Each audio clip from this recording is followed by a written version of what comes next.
Și am ajuns. Salutare! Am revenit la moșie. Da?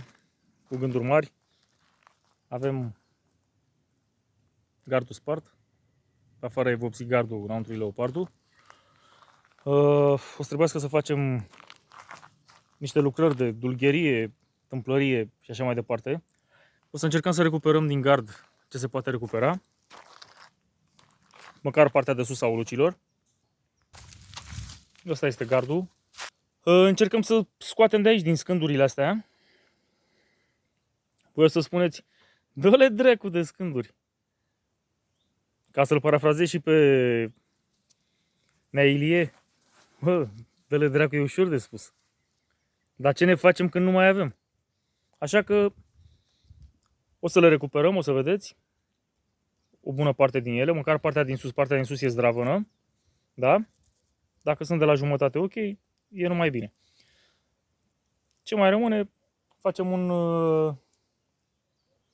un jar cu Teodoraș Bucătăraș, că l-am adus și pe el. Suntem amândoi. Am adus și o mașină de înșurubat. Skill frumos, vă place? Forță, tată. Lucrăm profesional, nu pe cârpeală. Lați? Nu știu cum se spune în alte zone, cum sunt denumiți, dar aici li se spune lați. Tău este și la colonzare, căsuța. Briceagul lui Rembo, când era mic, da? Pac. Cu ăsta lucra Rembo, când era mai mic. S-a făcut mai mare, l-avea pe ăla din film.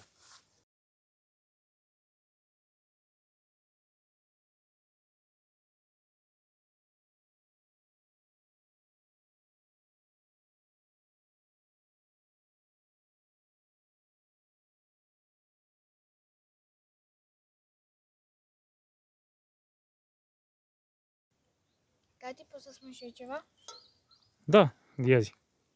Să nu uitați să vă uitați la clipurile mari. La ce? La clipurile mele care le-am postat pe YouTube cu prăjiturele. Da, sigur. Ați auzit ce a spus, da? S-a încurcat puțin. Puteți să-i urmăriți și clipurile pe care le-a postat, pe care le-am postat împreună, da? Pe care le-a pregătit doar el. Cu prăjiturici, cu budinca. Să-l vedeți și pe Teo în acțiune, da? V-am spus că suntem o echipă, lucrăm aici. Așa că Teo vă așteaptă să-i urmăriți și clipurile lui, postate pe canalul nostru, pe Basic Channel.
Bun, am făcut gaura, am proptit sulanul ăsta, e dat cu ulei și mama lui.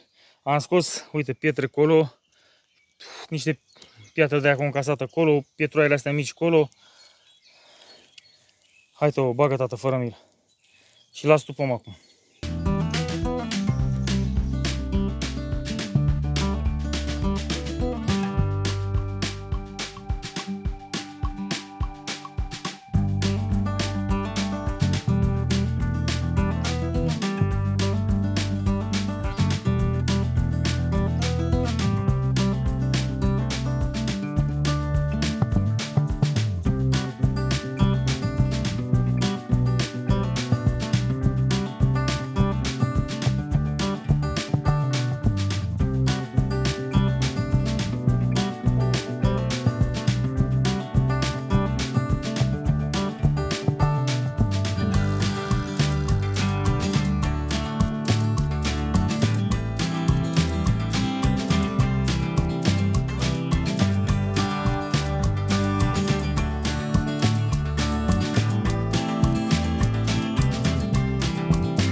Uite așa arată gaura. Plină de rădăcini și pietre și nebunii.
Bun, avem șablonul.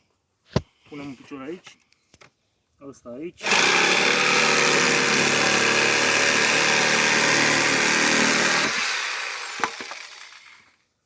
Jiggy, jiggy. Jiggy, jiggy.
Nu știu cât de bine se vede, gata, am terminat. Trebuia să termin mai devreme, dar mai bine mai târziu decât niciodată. Da?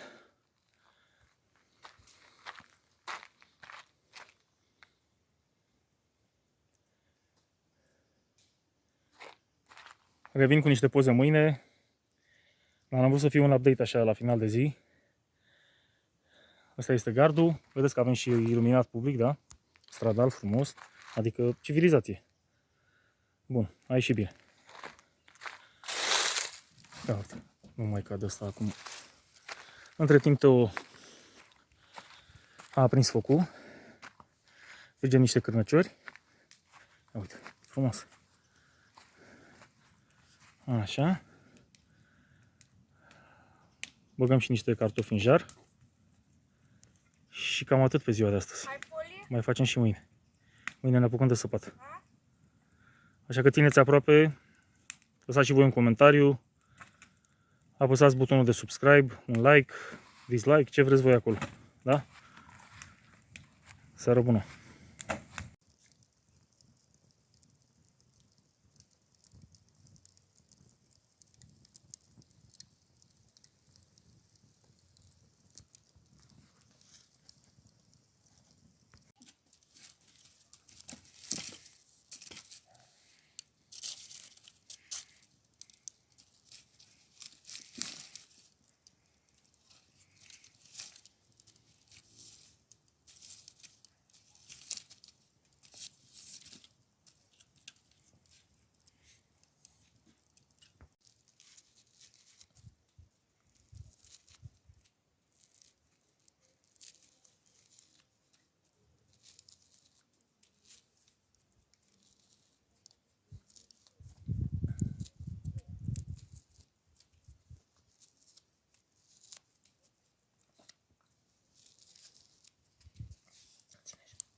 Seara la moșie, fraților, da? Cârnați haiducești, așa scrie acolo. Oricum nu conțin mizerii. De obicei citim eticheta. Fasolică din asta muncitorească, la conservă. Uite ce frumos face borbolace, da? Sfârie cârnăciorul. Pe economie, da? Economie, pe repede înainte. Sunt decât eu cu Teo. Teo, Ia uitați, e obosit și el săracul. Mâine ne apucăm iarăși de treabă, avem de săpat în Da, grădină. Ia uite cum spune, ia uite ce zice. Mamă. Ia.